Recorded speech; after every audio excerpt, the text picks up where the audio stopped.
FY2022 earnings conference call. As a reminder, all participant lines will be in the listen-only mode, and there will be an opportunity for you to ask questions after the presentation concludes. Should you need assistance during the conference call, please signal an operator by pressing star then 0 on your touchtone phone. Please note that this conference is being recorded. I now hand the conference over to Ms. Asha Gupta from Christensen Advisory. Thank you, and over to you, ma'am. Thank you, Faizan. Good afternoon to all participants in the call. Welcome to the Q2 FY22 earnings call of Expleo Solutions. The results and investor presentations have been already mailed to you, and they are also available on company's website. In case anyone does not have a copy of press release or presentation, please do write to us and we will be happy to send you the same. Representing the management today, we have Mr. Ralph Gillison, Chairman and Non-Executive Director, Mr. Rajesh Krishnamurthy, CEO of Expleo Group and Non-Executive Director, Mr. Balaji Vishwanathan, Managing Director and CEO, Mr. Desikan Narayanan, Chief Financial Officer. Mr. Balaji will start the call with brief overview of the quarter gone by, which will be followed by Mr. Desikan, who will be getting into detailed financials. After that, we will open the floor for Q&A session. As usual, I would like to remind you that anything that is mentioned in this call, which gives any outlook for the future or which can be construed as forward-looking statement, must be viewed in conjunction with risk and uncertainties that we face. The risk and uncertainties are included but not limited to what we have mentioned in the prospectus filed with SEBI and subsequent annual report, which you can find it on our website. Having said that, I now hand over the call to Mr. Balaji. Over to you, sir. Yeah, thank you, Asha. Thanks, Faizan. Good afternoon, investors. Thank you so much for joining the call and your continued interest in Expleo Solutions. Really appreciate that. We had a reasonably good quarter once again in this financial year, Q2 of 21. This is the third consecutive quarter of double-digit growth that we've been seeing. The demand pipeline is good, and it's in line with what the Indian IT industry is seeing, and we are trying to tap into as much of the demand that we could.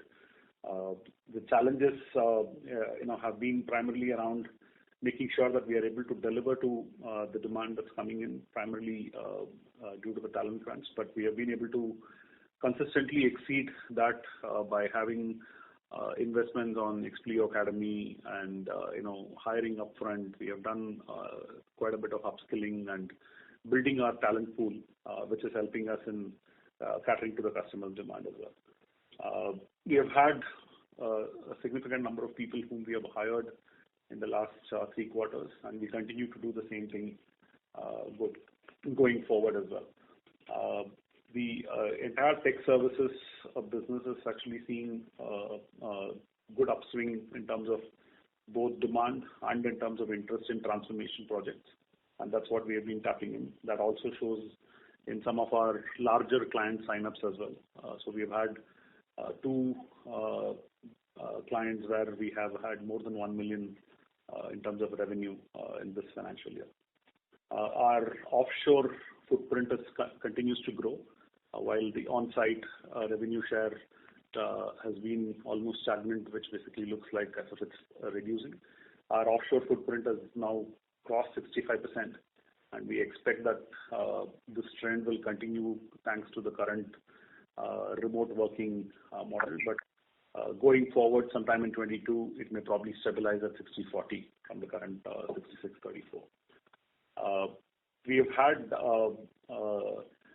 investments on our Coimbatore center, which we launched last month, and along with that, we also had graduate hiring programs, which is actually which will help us in catering to the future demands as well. Our digital services and tech-enabled services growth has been seeing a significant upswing from close to around 30% in the last quarter. Right now, it contributes to almost 35% of our total revenue, and it continues to see a robust demand pipeline in that particular segment. And we are quite confident that from the current demand pipeline is strong, and we will continue to see this robust growth. We have had some challenges in our margins in this quarter, primarily due to some of the one-time expenses and also the merger-related expenses and others which we had included, and also combined with forex loss. Forex loss is primarily notional. I'm sure Desikan will cover it when you ask your questions. But apart from that, from a business cash generation and from what we have been able to do from the business growth perspective, it's been quite robust, and we are quite confident that this trend will continue as well. Thank you so much once again for your interest, and now I'll pass it on to Desikan for the financials. Thanks, Balaji. Good afternoon, all. Talking about the numbers, we ended our second quarter of FY2021-2022 with a revenue of around 97 crores compared to 82 crores in the previous quarter, growth of around 10%. We maintained a double-digit growth percentage quarter on quarter, and we have created ourselves another benchmark revenue number compared to any of the previous years. Also, EBITDA ended at 16 crores, higher by 12.3% compared to the previous quarter. Earnings per share went down by 13.6% compared to the previous quarter. The lower earnings was due to exchange loss during the quarter to an amount of around 2.6 crores against the exchange gain in the previous quarter of 2.6 crores. This is more a quarter-on-quarter comparison. Looking at the year-on-year comparison with the last year, same quarter, we had a revenue growth of around 31% in the current quarter. EBITDA saw a dip from 24% EBITDA to 17%. PAT margin was at 11 crores against 12 crores in the previous year, same quarter. We saw some increase in the cost compared to the previous quarter in some of the expenses. As mentioned by Balaji, we did have an increase in the people cost. Also, we had some costs relating to the third party. Considering the current challenge on recruitment and attrition, we went ahead with using third party consultant to ensure our revenue. We also invested in the training under this hire, train and deploy initiative which we have taken in our Coimbatore center. Other than that, we did have costs on merger related expenses and some sales and marketing expenses and recruitment cost. These are the major reasons for the increase in cost, and this is the overall brief about the result. Now I open it for Q&A session. Thank you very much. We will now begin the question and answer session. Anyone who wishes to ask a question may press star and 1 on their touchtone telephone. If you wish to remove yourself from the question queue, you may press star and 2. Participants are requested to use handsets while asking a question. Ladies and gentlemen, we will wait for a moment while the question queue assembles. Reminder to the participants, anyone who wishes to ask a question may press star and 1 at this time.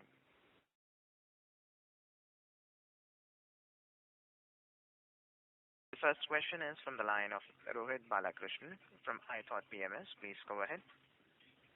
Yeah, hello. Am I audible? Yes, Rohit, you are. Yeah, hi Balaji. Hi Desikan. Hi everybody. I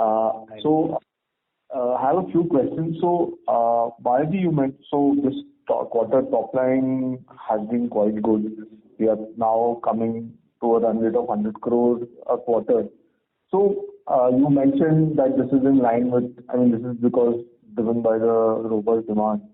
Do you think that this is sustainable and probably can we sort of continue to grow at 6-7% quarter on quarter even in the next year? That was my first question. Yeah, yes, Rohit. The current demand cycle, I think, will continue at least for another 3 to 4 quarters for sure. And we think that we should be able to sustain the 7 to 10% growth numbers per quarter. We, like what I mentioned, most of the growth is around the digital and technical services capabilities and how we are able to combine that along with our domain capabilities. And this demand is likely to continue.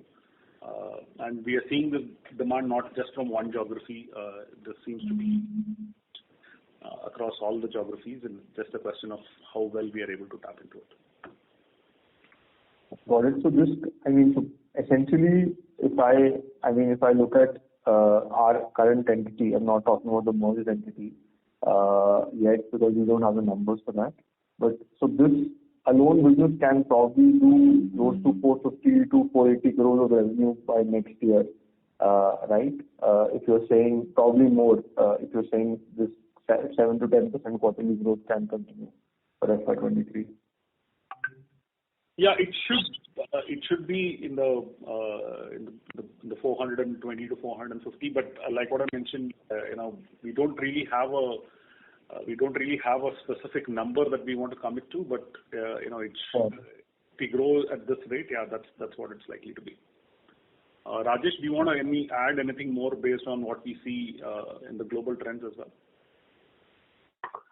No, look, globally, the demand cycle across key geographies and our key industry sectors is looking very positive.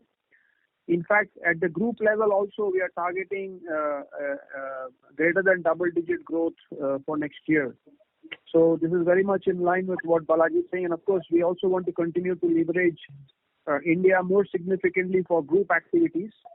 And which is why we have been looking at scaling up our operations in India, beyond our traditional locations, and that's where Coimbatore will also play a significant part in helping us create the talent supply which we need in order to cater to the demand of the group.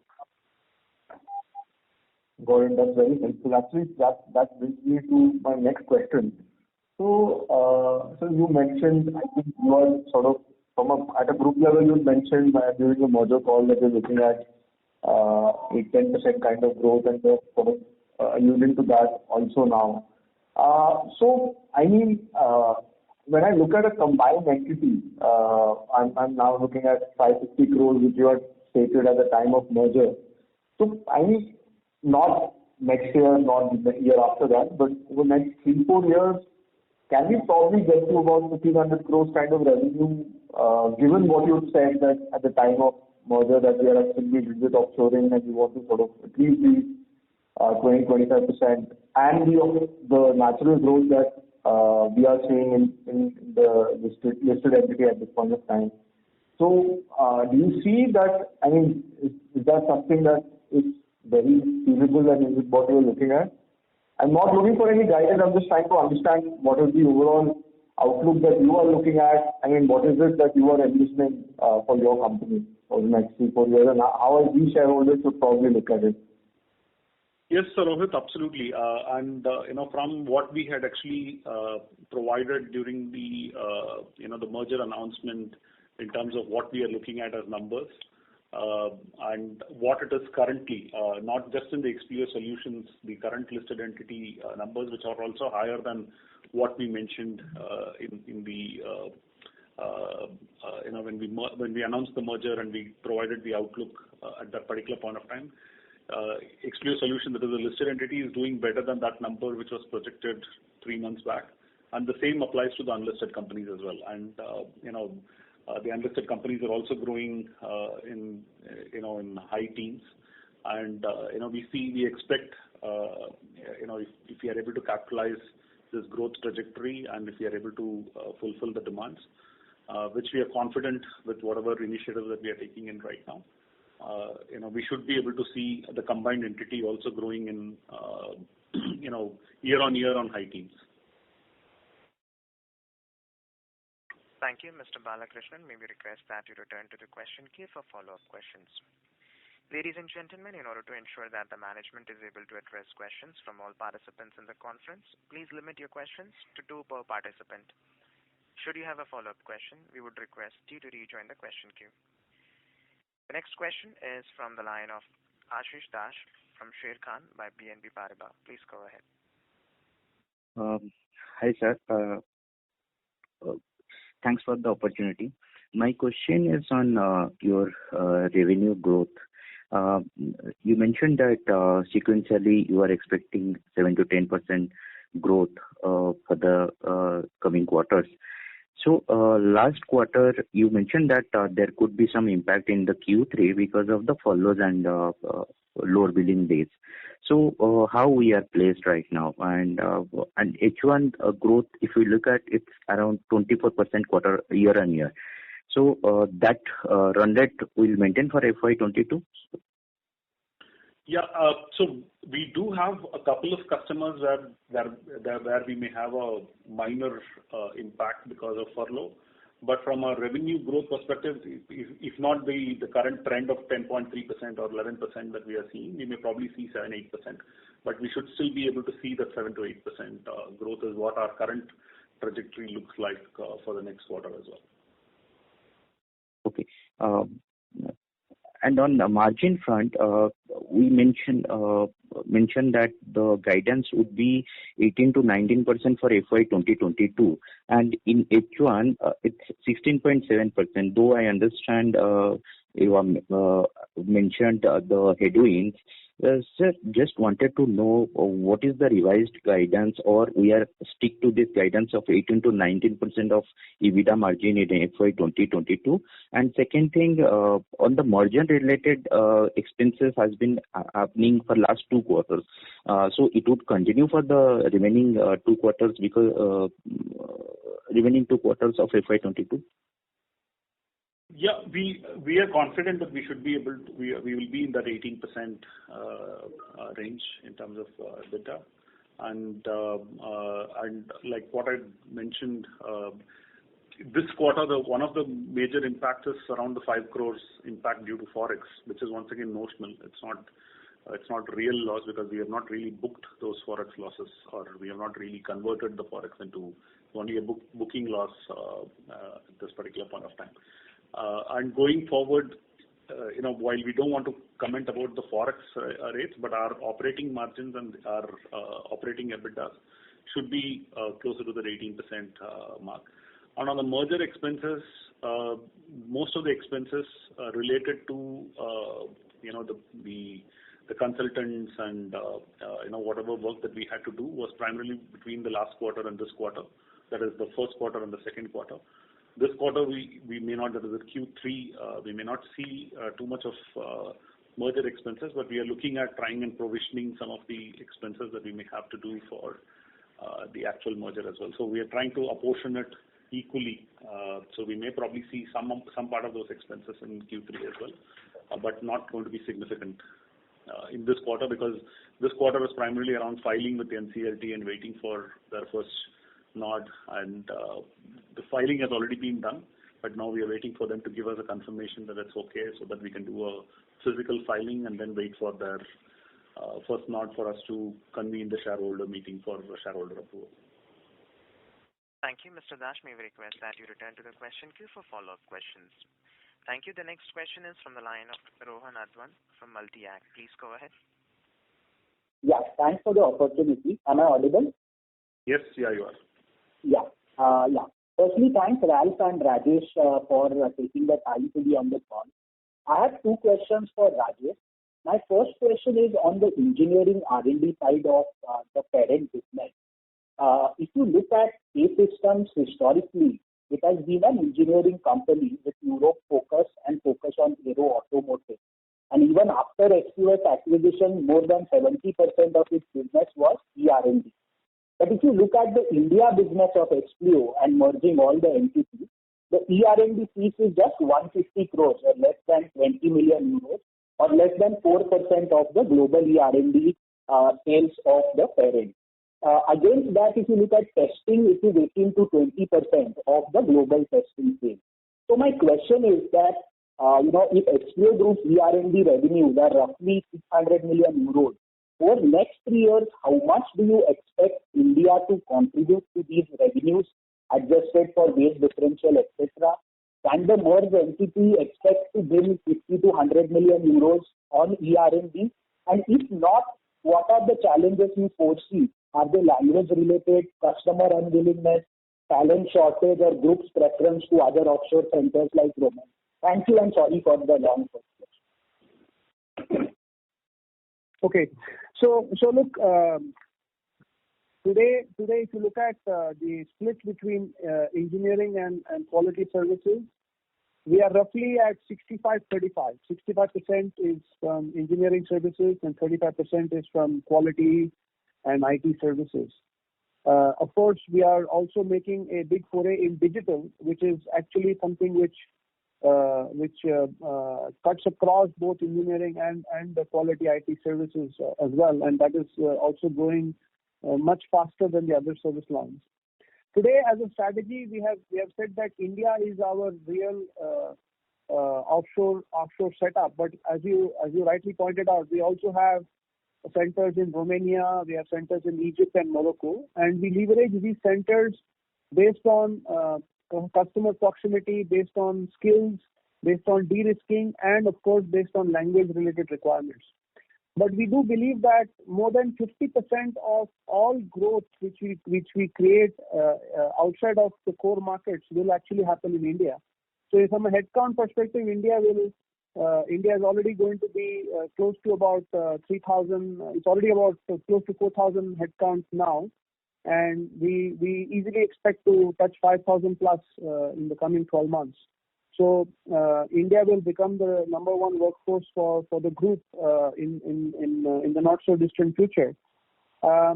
Today the challenge is more on our speed at which we are able to scale our operations in India, and to be able to ensure that we are able to execute those projects as per the right quality requirements of the customer, etc. So, which is the reason why we doubled down on India with our One India project, where we are merging all the entities and creating a single operating entity to make it easy for us to operate with India. So we are very bullish on how this will translate into growth for our India entity. Got it. Yeah. And my second question again on ER&D, if you could just talk about, within ER&D, what we specialize in. If you look at the Indian ER&D companies like LTTS or Tata Elxsi, and if you look at their outlook, it is 18, 20, 25% kind of USD growth rate.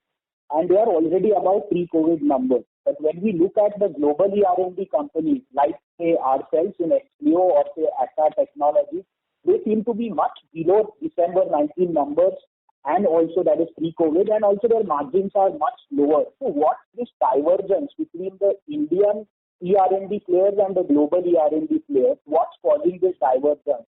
Is it mechanical ER&D versus digital ER&D? From your perspective, could you just help us understand this, if it's true? Thank you. Right. See, the divergence which you are talking about comes from two perspectives. First one is that the European R&D players, and including Expleo for that matter, we have a much larger exposure to the automotive, aerospace industries, which were the ones which were much more impacted during the COVID crisis. Whereas the traditional Indian players who operate in this space, they have been relatively less penetrated in these sectors. They are doing more work on telecom and product development kind of work, which has not really been too much impacted by the COVID. In fact, it has got accelerated in that period. That is probably the first comment I would like to make. The second is that the traditional engineering R&D players in Europe have done a lot of work around mechanical, around structures, around electrical, and so on. And this is the kind of work which is increasingly under pressure, and which is where, even if you look at the large automotive players, etc., are moving a lot of this kind of work away from the high-cost European centers towards lower-cost locations in Eastern Europe or India, etc. And that is the trend we are seeing. The other trend is how increasingly there is a lot more spend being done on software, on systems, and embedded software and embedded electronics. And this is an area of strength for Expleo, and we are therefore looking at how we can leverage India to be able to scale in this space. So those are the two specific comments I would make in terms of why there is such a divergence between both the profitability and the impact which has happened because of the COVID situation. Thank you, Mr. Husband. May we request that you return to the question queue for follow-up questions. Thank you. The next question is from the line of Shrishti Jain from Monarch Networth Capital. Please go ahead. Thank you for the opportunity. So I had a basic question that what stands apart? Like why would our clients prefer Expleo solutions over our peers? What is the differentiation in our delivery or offerings of the listed company? Hi, Shrishti. Thanks for the question. Actually, the value proposition that we go with our customers is our expertise in the domain or the understanding of the client's business along with the technical capability that we bring in. I've been mentioning this in the past as well. So our core objective is to try and be a techno-functional and a consulting-led engagement with our customers, and that's what has been our primary differentiator, and that's what has been helping us in winning customer opportunities as well, and what we position to our customers, and the successful delivery, which is what is also leading us to meeting our numbers. Understood, sir. So the other question was we plan to hire around 700 more employees as per the presentation on the headcount front. So this is across the listed and unlisted companies or only for the listed companies? No, this is across listed and unlisted companies. That's primarily for 2022 on. So this hiring would be skewed towards the engineering business, right? Because we expect more growth on the ER&D space and more outsourcing also from the group in the ER&D space. So would that be skewed towards the engineering end? So like what Rajesh mentioned, the hiring is actually across three different segments. The first one is around the quality of the tech services space. The second one is on the digital capabilities, and the third one is on the engineering and ER&D space. So it will be across all the three, and it's as of now expected to be almost similar in terms of numbers, not going to be too different from one to another because the demand is quite robust, and this is something which will help us in catering to both our challenges towards attrition and also to cater to the future growth that we are expecting in the business. Ralph, do you want to add anything more? I think it's a good summary. I think on the one hand side there is definitely an upside potential at the R&D side in engineering, especially even now after the merger. But overall we see a solid growth in all the three segments, so that we can today at least confirm that the three segments will at least go at equal pace. Thank you, sir. That was really helpful. Thank you. Participants, request you all to please limit your questions to 2 per participant. Should you have a follow-up question, we would request you to rejoin the question queue. The next question is from the line of Aman Vij from Astute Investment Management. Please go ahead. Good afternoon, sir. My first question is on the digital revenue as a percentage of our revenues. So what kind of run rate do we think we can exit in FY22, and for FY23 any targets for digital revenue as a mix? So for us, like what compared to the traditional services to the digital services is probably growing at an average of anywhere between at least double of what the traditional services are growing, or even more than that.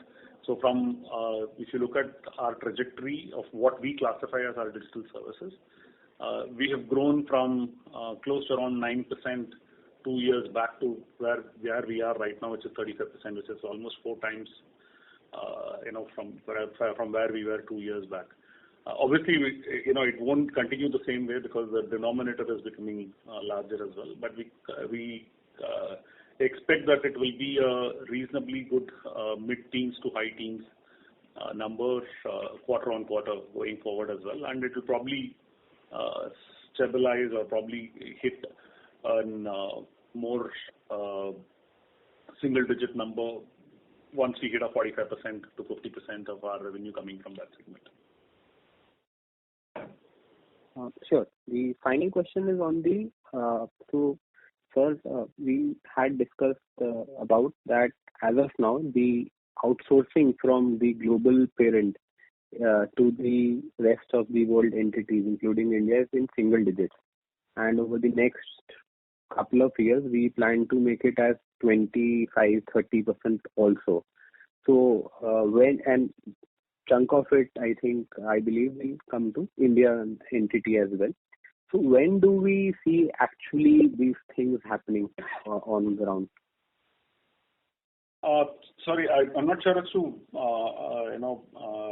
I don't think the numbers that you quoted are right, because currently, if I were to look at the listed entity alone, listed entities contribution from the group, only from the group, is around 21 to 22%.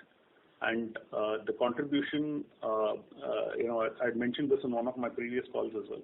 We also have European customers which are directly signed by the group, signed by Expleo Solutions in the past, which is now being serviced through the group. So if you include that segment of the revenue as well, it will probably be in the range of around 40 to 45%. And the remaining 55% is what is actually coming from our own, direct markets.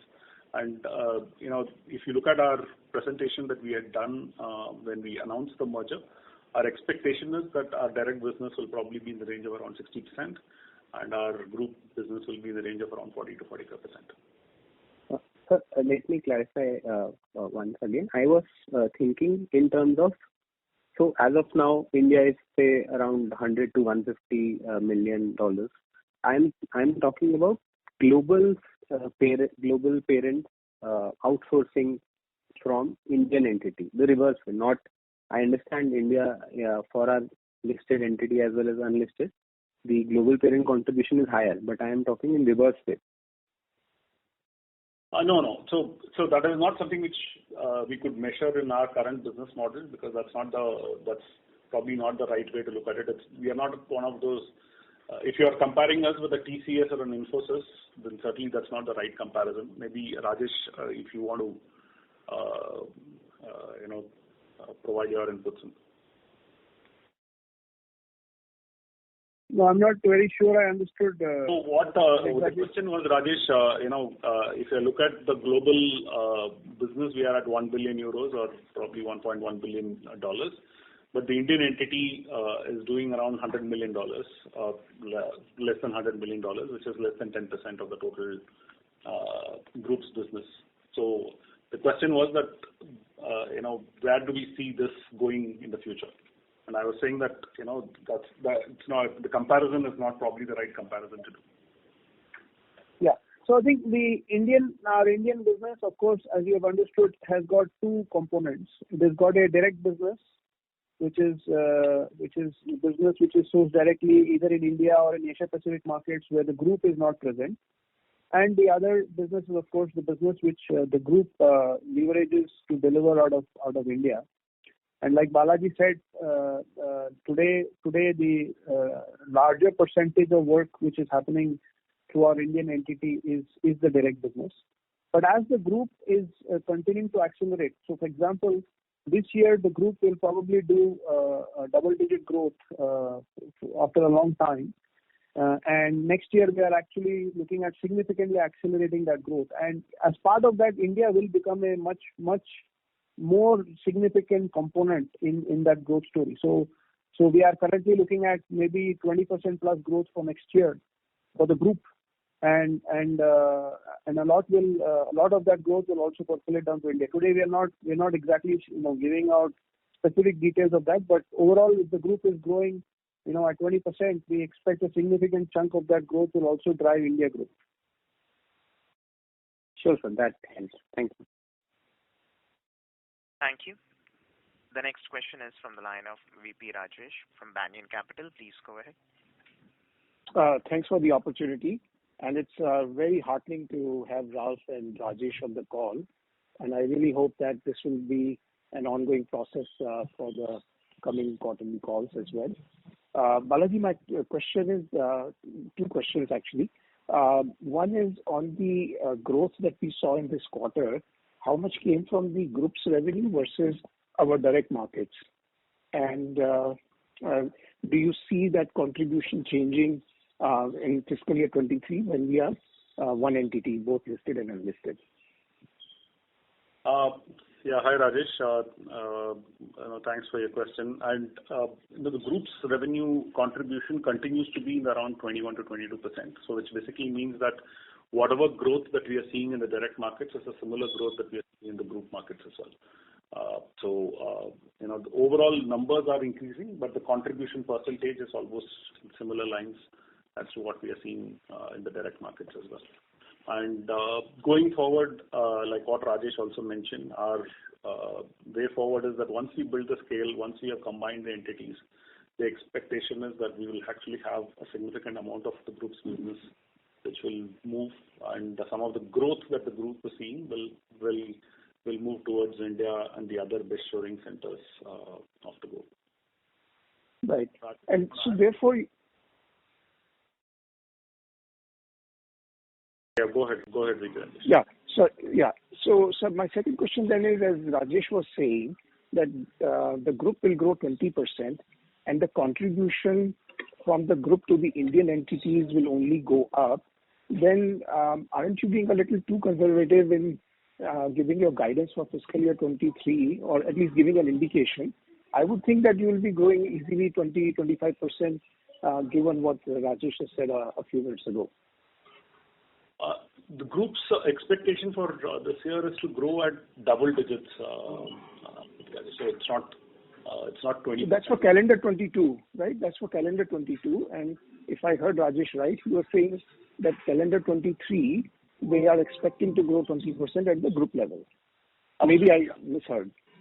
Yeah, absolutely. So we haven't really gone to providing the guidance for 23 years, but whatever growth that the group is going to see, we will have a significant contribution coming towards India as well. Okay. And then the second one, just quick housekeeping question. What were the one-off costs in the 6-month period, like your M&A cost and some other one-offs? One-off cost is more the leader cost. That is the one-off cost there. And also some of the training expenses what we incurred, that also have some, actually recruitment costs also have some one-off costs which has been incurred during the quarter. Yeah, so what is the total amount for the first 6 months for Q1 and Q2 put together? Maybe I will get back to you on that. Suddenly I don't have it in mind. Sure. I will get back to you on that, yeah. No problem. Thank you. Yeah, thank you. Thank you. The next question is from the line of Rajesh from Zenith. Please go ahead. Yeah, good afternoon. My question is I can see the trade receivables on the consolidated basis at 23 crore rupees. It seems to be pretty high. Any thoughts on that, please? If you look at the trade receivable and also with the growing revenue, that is bound to increase. But you need to see the DSO part of it, which was reduced from what it was in the last quarter to the current quarter. So that makes us more different. From 76 of last quarter, it has dropped to 71. Basically, in the last 2 quarters, we had the highest revenue.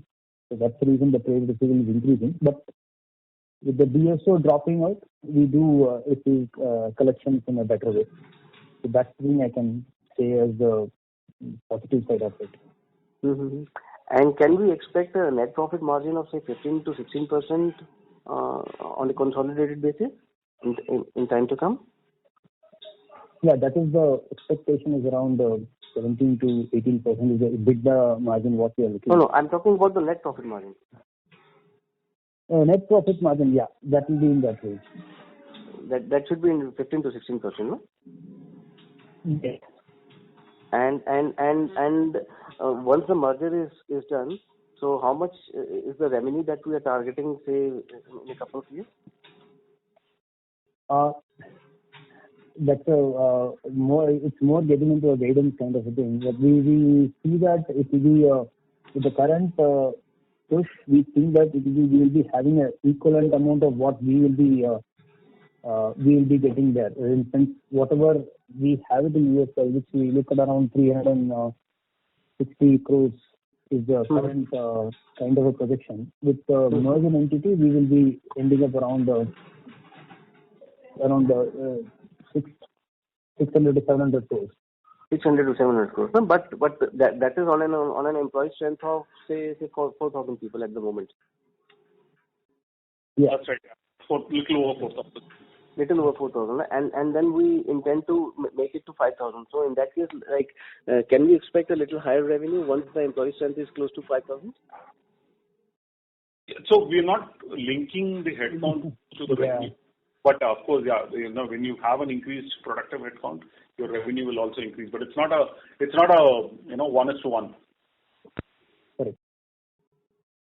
Thank you, Mr. Rajesh. May we request that? Yeah, and also one more thing is in the profit after tax, what you are talking about will be around 14 to 15%. That's the range what we are currently in, and that will be continuing with the current expectation.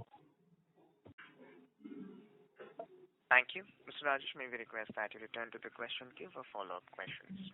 Thank you. The next question is from the line of Suhas Naik from Creda Capital. Please go ahead. Yeah, good afternoon. Thanks for the opportunity.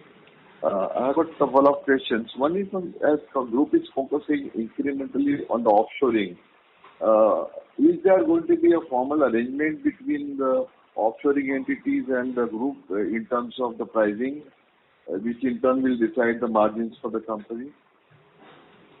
So we already have that, sir. We have been doing this for the last 8 years now, and we already have an arrangement with the group on how we will price, and it's as per the transfer pricing guidelines of the Income Tax Department as well, and it has been advised and approved by leading consultants and tax advisors as well.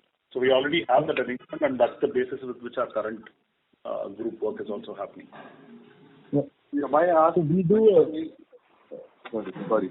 Just to add to what Balaji said is that we do have a yearly benchmarking study what we do, and based on that we ensure that we are within the range of the regulatory authority, the arm's length pricing. Yeah, I ask this question because we are insisting on 18% EBITDA margin. As we are going to go up in scale 20-25% per year, so the benefit of scale should lead to a margin expansion. Which are we likely to see margin expansion happening because of the scale improvement? It will be morely the margin expansion will primarily be around how we are able to do productivity improvement and how we are able to grow our digital business, which is not linked to just the per headcount pricing, but not purely because of just the headcount growth, because the pricing arrangements are quite straightforward in the margin that we would be able to charge. So that's not going to change much from one. Even if the business were to grow. Just as we grow in scale, obviously the productivity will be better, because of which there will be some improvement in the margin, but that's not directly linked to anything to do with the pricing. Oh, thank you. Thank you. The next question is from the line of Mithun Aswat from Kiva Advisors. Please go ahead. Hello. Yes, we can hear you. Yeah. Just wanted to get a sense on how has the growth been in the unlisted company, and as a merged entity as well, would you be looking at similar margins, or are the margins of the unlisted company higher? That was my first question. And also, I just wanted to know from when would you be starting to report, both consolidated sort of numbers, so it is easier for us to track the company. Thank you. So from a revenue growth perspective, the unlisted companies are, growing at a faster rate than what we even published a couple of months back when we announced the merger. And we expect that continued robust growth from a revenue number. Margins are a little lower than what was projected a couple of months back, but that's primarily because of the increased demand and the increased growth that we are seeing. But we don't think that it's going to be significantly different from what we had projected a couple of months back when we actually announced the merger, and we had actually given a view on where those are going to be. And on our second question on when we will be able to when we will publish the consolidated ones, the next step is for us to get an NCLT nod for us to call for the shareholders meeting. At that particular point of time, we will anyway have to publish an abridged prospectus along with the financials as of September 30th for the unlisted companies as well. So that would be the first step where you would see, more audited or near audited financial statements of the unlisted companies. But the combined financials will be only after the final approval from NCLT and once we actually have the mergers completed. Desikan, you want to add anything more? No, that you have covered it up, because as a part of a notice to the shareholders, we also need to issue the abridged prospectus where we will be publishing the limited review audit report of the both unlisted companies. There you can see that will be as of September, which you will be looking at it. But in case if you want to do a combined thing, which will happen only post-merger. And what is the timeline for this? Currently, considering the current state of things, we are looking at anywhere around the second quarter we will be finishing this merger. That's the current estimate. Second quarter, FY23. Sorry, my mistake. Sorry. The current second quarter, since I was in the calendar year, it will be first quarter of next year. Financial year. First quarter of next financial year. Yeah, but would it be possible for you to, on a quarterly basis, at least show pro forma numbers of the unlisted company as well, so that we can get a sense of how holistically the company is doing? The only aspect of it is the other two unlisted company doesn't come under like a quarterly audit. It doesn't go through that. Since it's a private limited company, they don't do the audit. They do the audit only on the yearly basis. That's the reason to be more on unaudited numbers, which we don't want to publish it until otherwise it gets audited, right? So maybe to start with, we will do the September reviewed numbers from the auditors, and then we will see how that can be done. Thank you, Mr. Aswath. May we request that you return to the question queue for follow-up question.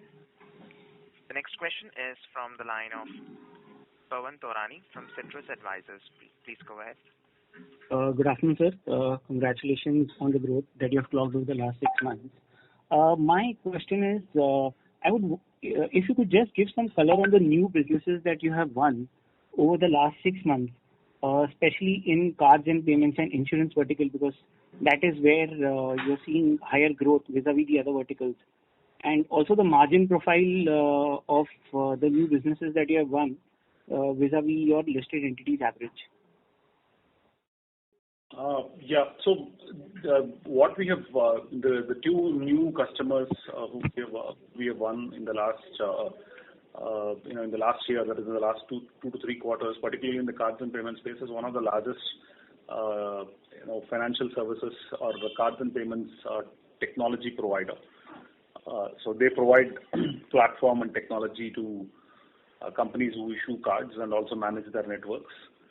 So we have won a project with them to support their digital transformation journey, and they have also done some acquisitions in multiple other markets in helping them in integrating the systems and platforms, across multiple geographies. This is a 12 to 24 month project is what we have won with them, and the margin profiles are well in line with what we have been doing with, with other clients as well. So, anywhere in the range of, EBITDA of around 15 to 18%. And the other larger insurance company is actually an Asia Pacific insurance giant. It's a very large insurance company which is spread across Singapore, Malaysia, Indonesia, multiple other geographies, and with an American parentage. And what we are doing is, once again, they are migrating into a digital platform, and we are supporting them in the testing and some part of integration testing and API building for them in all these three geographies as well. And margins are well within the in line with what we sign up in a normal basis as well. Thank you, Mr. Torani. May we request that you return to the question queue for follow-up questions. Thank you. The next question is from the line of Zaki Nasir from Nasir Investments. Please go ahead. Yeah. So good afternoon. Am I audible? Yes, sir.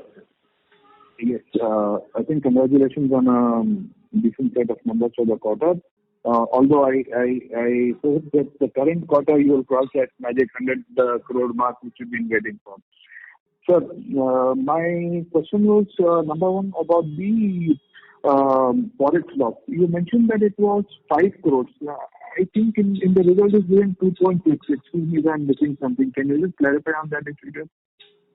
Actually, what there is 2.6 crores is the forex loss, but comparative to the last quarter there was a gain of 2.6 crores. Okay, you said plus minus kind of stuff. Yeah, that is the reason. Okay. And so would it be possible, see the current listed entity has done around 187 crores. So approximately, at least can you give a ballpark figure on what the unlisted entity, at least the top line is for the half year, sir?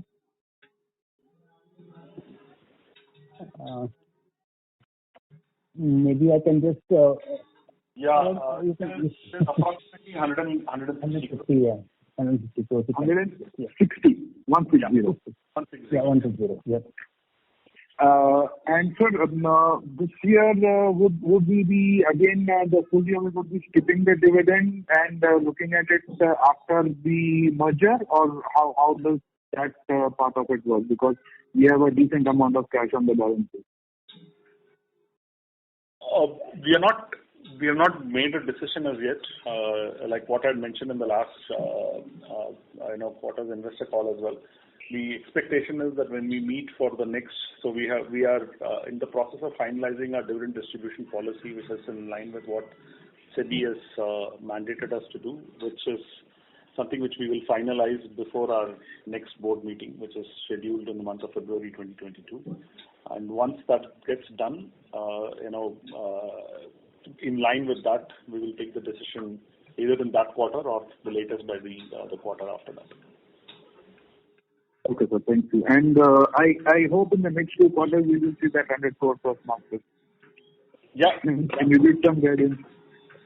Keeping our fingers crossed for sure. Yeah. Yeah, because we're getting long for that 100 crores. So let's hope the next 2 quarters. Thank you, sir, and best wishes, sir. Thank you so much, sir. Thank you. The next question is from the line of Rahul Picha from Multi-Act Equity. Please go ahead. Yeah. Thanks for the opportunity, sir. Sir, firstly wanted to understand, given that we have done significant hiring over the last couple of quarters, we would be having some extra costs on our books right now, which might not be contributing to our revenue. So can you, is there any way you can quantify this, like what could be the extra cost or what could be the percentage of our workforce that is still not yielding any revenues? So we don't have any workforce not yielding revenue per se, but like what I mentioned, we have hired a significant amount of trainees whom we are training, and they will all be coming out of that training program starting from end of this month onwards. So we have hired close to around 350 trainees if I were to look at what our bench or the percentage of costs related to bench or unproductive headcount, it would probably be in the range of around 5% of our costs, 5-6% of our costs right now. But like what I said, most of it is primarily for the investment for the future. So that's what will be required for us to capitalize on what the growth in the demand that we are seeing. So these 350 trainees that you are saying is not included in the 1276 employee number, right? That's right. Yeah, they are not included in the 1276. Okay. And sir, what is the size of our subcontracting workforce? Like last quarter, you said it was around 330 odd. So how much is it now? Basically, do you have that number in hand? I think it does not increase. It does not increase. It's in the same range. Okay. Yeah. Okay. And sir, like you have said, we have already hired 350 freshers and we are training them right now. So for the next calendar year, you have said in the press release that you intend to hire another 700 freshers, or this 700 includes the 350 that have already been hired? No, it's an additional 700. Okay, additional 700. Okay. And sir, what was the attrition rate in this quarter? It was around 23%, 23 to 24%. Okay. Okay.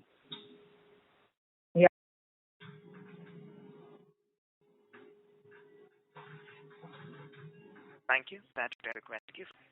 Question is from the line of Faisal Hawa from HG Hawa and Company. Please go ahead. Yeah. My question is regarding this European digitalization of banks and many fintech companies. They are quite clear. Mr. Hawa, we are not able to hear you clearly, sir. Okay. Can you hear me now? Yes. So news about the overall digitalization of banks and fintech services in Europe. So Europe remains behind all the continents. Some say even behind India on digitalization.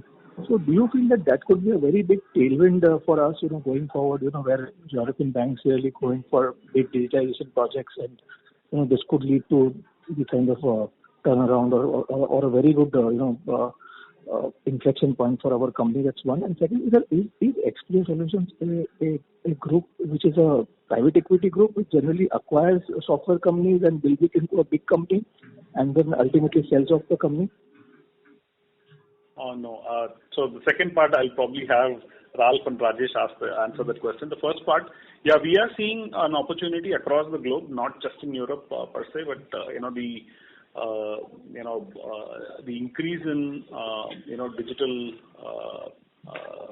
banking, neo banking, or pure digital banks, fintechs, is across all the continents, and our objective is to try and tap into that based on our domain expertise and the kind of assets and accelerators that we have built. And we have a go-to-market strategy for each of those markets where we are working along with our group as well, and where we are present on our own. Yeah, and we see certainly that's one of the reasons why we are seeing a healthy pipeline as well. On the second question on the group structure, I'll probably have Rajesh and Ralph answer the question.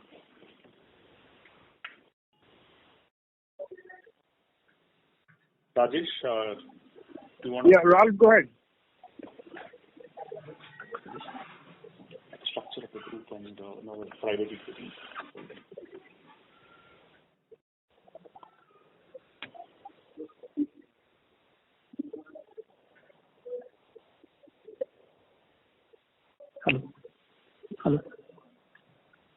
Hello. I think the structure of the group, I think it will remain changed. Yeah? I think we have the parent even then with the Expleo Technology Germany, even as part even then of Expleo Group. And I think we have even disclosed already even then was even then there the majority and minority shareholder even of Expleo Group, and there we do not expect any changes, and so that it would even then have to necessarily both Expleo Group on the one hand side and even from the shareholders of Expleo Group. Actually, sir, the line was very bad. I was not able to hear your answer.